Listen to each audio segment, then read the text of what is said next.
Zohar, and I've been doing penetration testing for quite a while now. So this is the main subject today. I'm going to touch, this is what I've been able to do with the design. See the borders there, perfect. It's quite amazing. New command. Yeah. So I'm going to talk about a couple of subjects, about considerations that we have to take in the cloud when conducting PT, and how can we better adjust our PT plan, what we're planning to do, in order to have a better cloud penetration testing. So, just in a general level, you guys are all familiar with types of security assessments, threat assessments, risk assessments. They all have different processes and different results. Penetration testing is similar to these. It's an active test. If you're not familiar with it, it's an active test when you try to detect vulnerabilities or security weaknesses in an application or a system. So again, each of these has its own result. In audit, mostly the result is a huge headache, as most of you guys know. So penetration testing, as I mentioned, provides a method of detecting vulnerabilities and security weaknesses in a given system. It is an active testing. There are different methodologies to conduct penetration testing, as you probably know. Whitebox testing, Graybox testing, and Blackbox testing. Today I'm going to focus mostly on Graybox testing, as this is the most common test that is being conducted by organizations.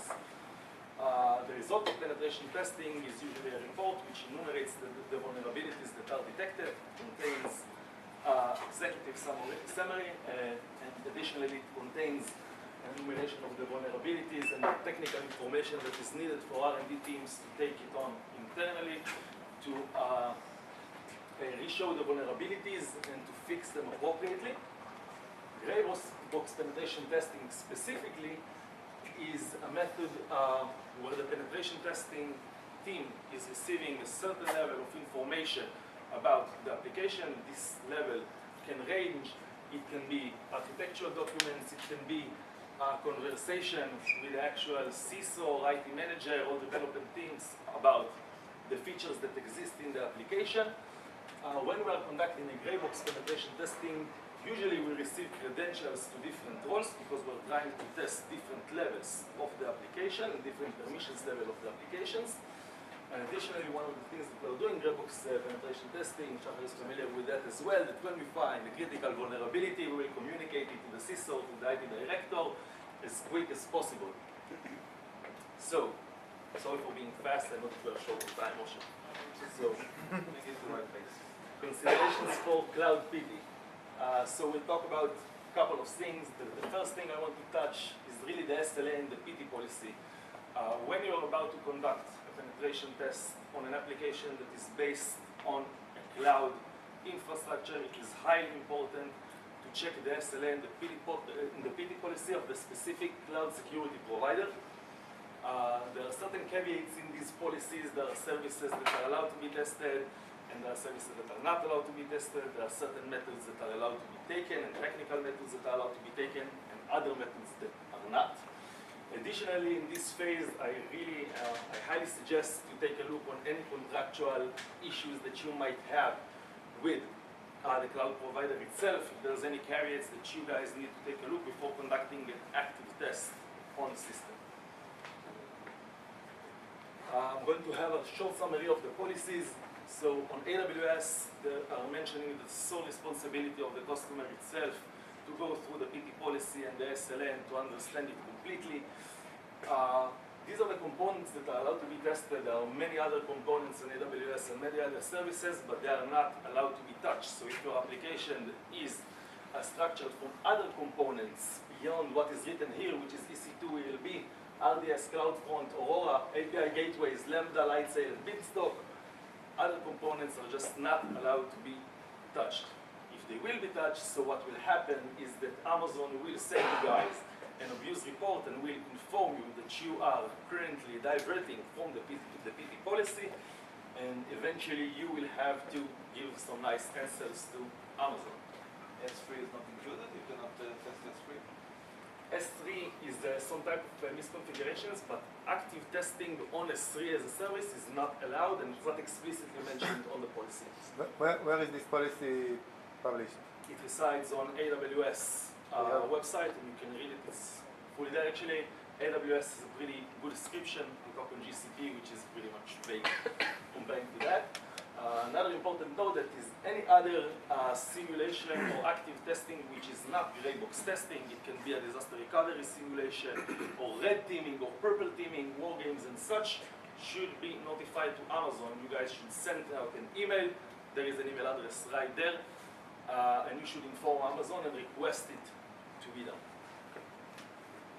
Azure. So Azure. Do they respond? Do they actually respond? They have, I think, a 7 day limit to respond. So on Azure is pretty much limiting as well. Permitting as well to conduct penetration testing.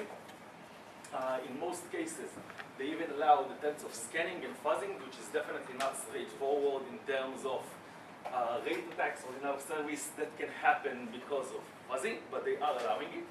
They are mentioning that everything that is related to rate attacks, such as denial of service and flooding, is not allowed, strictly prohibited. Another thing that Azure is mentioning that is allowed to test security tools and monitoring tools. So if you really want to conduct a test that is also targeting these specific security controls, this is something that you can do on Azure. GCP. GCP is pretty much vague. Google loves to be vague. It's part of the thing. There is no explicit PT policy that is described in Google's information. You have acceptable use policy and you have terms of service. You will really have to dig through these in order to understand what you're allowed to do and what you're not allowed to do. Eventually, this will come down into services that you are allowed and not allowed to test. In the case of GCP, I highly suggest to be a little bit more cautious during the test because it's currently pretty vague, similarly to other stuff that Google are doing. So if I can summarize it, in most cases it is allowed to conduct Graybox penetration testing. It's highly important to align to everything that is relating to the PT policy. Denial of service, flooding, and everything that is related to rate attacks is strictly prohibited. Everything that is related to cross-tenancy, for penetration testing, or your vendor is trying to somehow extract data, and he is able to extract data that is relating to other customers, this is a huge problem. But if I'm using two tenants that belong to me, that belongs to you, that's quite okay, but if it's a specific service that you might extract data that is related to another customer, that's a big thing. But that would be a bounty that they would pay for. It could be a bounty that they will pay for, but it's part of the test that you order for. That No, you but order they as would a never customer. say it's not. I think bounty programs are usually something that have borders and they are highly explained. And when you're conducting a penetration test on your environment, it is mentioned on the PT policy what is allowed as what, Yeah, but what is if not you're allowed. able to access data of other tenants, I think they would very much would like to know about it and Certainly they will, but would if, put me on the wall of fame. that's right, if you're able to do such a I want to thing, send you to jail. yes. So this is the other part. If you are doing catch you it, before you succeed. if your penetration testing team is doing it straightforwardly and they're just trying to extract data and they know that they might get data from there, this can be problematic. This can be a bug which is problematic.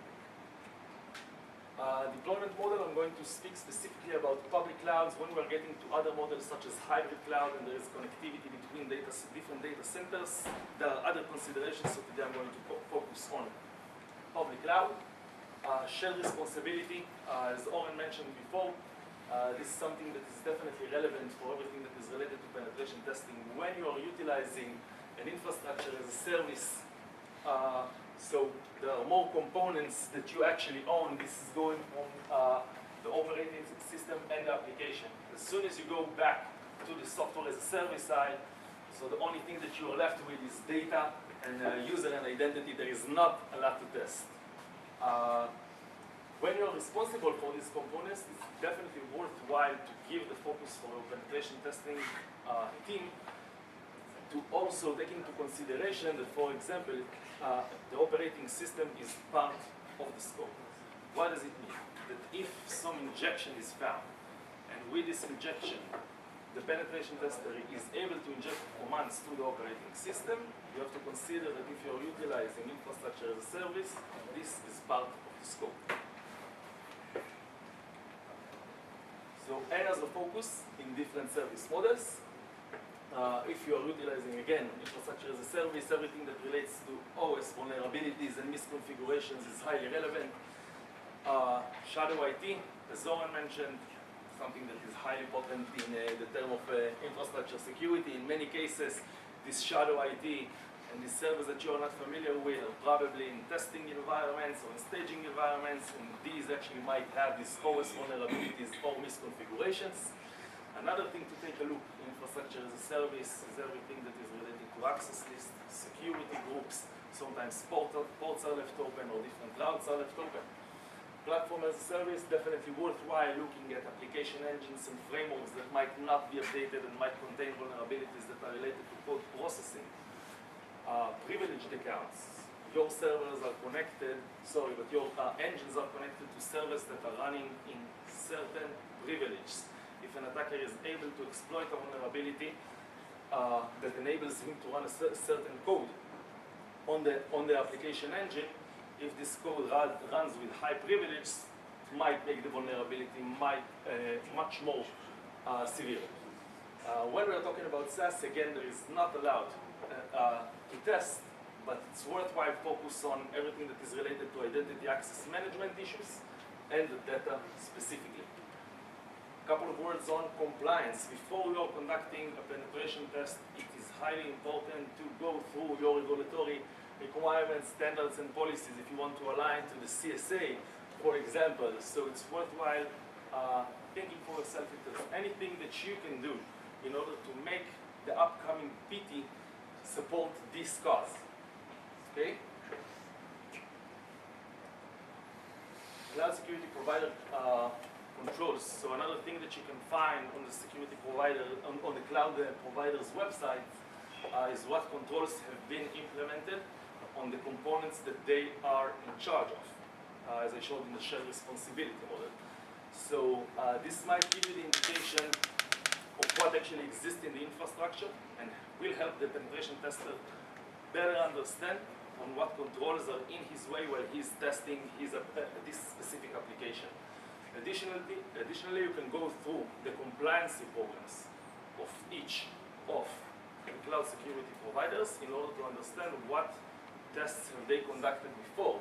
They have their evidence and reports, full reports of penetration tests that they conducted on the components that are in the responsibility, and it can help you better understand if there's any vulnerabilities that still exist there and are not fixed that might impact your application. Top cloud threats, again, this is the best icon that I found for threats. Anything else you can forward it to Moshe. So I'm not going to touch in all of the threats, the egregious 11 or the treacherous 12 or any other ranking of threats, but these specifically are threats that you can tackle while conducting penetration testing. Insecure APIs, system and application vulnerabilities, all sorts of data leakages, and nefarious use of cloud services. This means that while testing the application itself, if the penetration tester finds a certain component from the cloud services that is utilized in the application, he should, if it is allowed in the PT policy, try and maliciously abuse it. Okay? Weak identity and access management issues, and as mentioned before, shadow IT. Just going quickly, you can see that most of the recent breaches in the past 2 years, Capital One, Verizon, all started from issues on the cloud. As we all know, in Capital One, it was an application firewall misconfiguration that led to the possibility of conducting a server-side request forgery attack, actually sending a request to a server which was not supposed to expose a port to the web. Some references, I highly suggest going to CSA egregious 11 threats. So what can we do when we create a plan for penetration testing? I actually divided it to 5 different stages. This is based on CREST and a combination of what I'm familiar with. So in the preparation phase, it is highly important, this is what we do in penetration testing, to understand the scope of the test. What is the components of the application, what assets are going to be tested, what features exist in the applications that are going to be tested. After it, what we have to do, we have to understand the the CSP's specific limitations in order for us to adjust the scope to these limitations. As I mentioned before, if there's a specific component that is not allowed to be tested but is part of the application, so we'll have to leave it alone and let the penetration testing team focus on other areas. After that, in the preparation phase itself, it is highly important to identify key targets and the crown jewels in our application to give a specific focus. This can be something that's also related to the cloud services themselves. For example, Moshe mentioned S3. S3 has a lot of misconfiguration issues. Eventually, if you see the service itself while conducting the penetration testing, it is highly important to tell a penetration tester that S3 is incorporated. Please give an additional look on S3 issues and stuff. Threat modeling. So it's a part that most of the penetration testing team and vendors are not conducting, unfortunately, because it can be highly helpful in order to establish the full attack surface and threat surface of the application. What is done usually is utilizing architectural techniques, whether it's whiteboards, flow diagrams, or state machines. Or state machines. So you're able to create an architectural overview of the application itself. After that, when you have this architectural overview, you can actually utilize methods such as Stripe by Microsoft or Red in order to enumerate all the possible threats. So till here, we're pretty much doing something that you guys might be familiar with, but you can actually, in this phase, already add some source of cloud. You can think of threats that are specifically relevant for cloud in this phase, like data leakages, compromised account, or misconfigured storage, and add all of these to the possible threats for the test. So this is what is actually done when we are doing the test. Usually if the test is bigger, so there are even more bits. So the first phase of every penetration test is information gathering, or what we call reconnaissance. I highly suggest that everyone that invites a penetration test or conduct a penetration test will try and understand how he can look for cloud assets or cloud-related information when conducting this phase. I'll give a couple of examples. So everything that is related to DNS interrogation is highly important because usually there are a lot of DNS references to cloud assets. Additionally, everything that is related to searching for API keys, configuration files. Even LinkedIn can help us when we are trying to conduct this phase, because we can search for entities in the organization, the targeted organization, that are related to the cloud infrastructure, take their names, try to create usernames by the organizational syntax, and try to employ it when we are conducting the test itself. The last phase is actually an active phase already, is try to identify the actual scope, the scoped infrastructure, and to identify all the assets that have been discussed during the preparation, and that everything is done. There's not any additional component that we are not aware of. Active testing. So again, the first thing to do here is to utilize the information that we have gathered in the last phase. This information will help us in order to find different issues in the application. Thing that I mentioned before, but I think one of the key things in the presentation, if you're ordering a PT test, really try and speak to your vendor if he has competency in your specific cloud service provider infrastructure. Because when he is conducting the test itself, the penetration tester might find technical information, whether it's by banners, whether he will find new URLs or new IP addresses. And this penetration tester, if he's not familiar with the services of this specific cloud provider, he will not know how to abuse this. So you won't get the test that you want to get eventually. So the competency itself and the understanding of how you can utilize the technical information that you are seeing during the test is highly important to the successful finding of cloud-related vulnerabilities. Last thing is reporting. There's a small nuance here. I've been requested before by several customers to have a certain portion of the report to include everything that is related to the cloud specifically. Usually they will want to transfer it to specific people on DevOps or specific people on the R&D teams.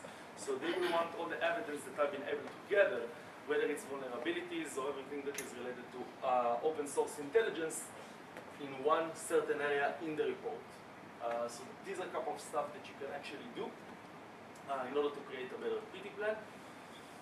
I highly suggest taking a look on what Alex gets in, which is unfortunately haven't been able to come and join us today, but the CSA penetration testing playbook that has been created by the Israeli chapter. And just summarize everything in a couple of points. The first thing that you really have to do when conducting a penetration test in the cloud is to establish an understanding of the CSP's SLA and PT policy, collect and summarize anything that is related to compliancy or future compliancy and regulatory requirements. The third thing is to figure out the focus areas and the crowd jewel areas that you want to test. Additionally, in the service model itself, what are the threats that are relevant to your service model itself? The fourth thing is to define a testing scope, which includes whatever there is need to be done. And the last thing, that incorporate cloud-specific technique in the testing phases. This was me.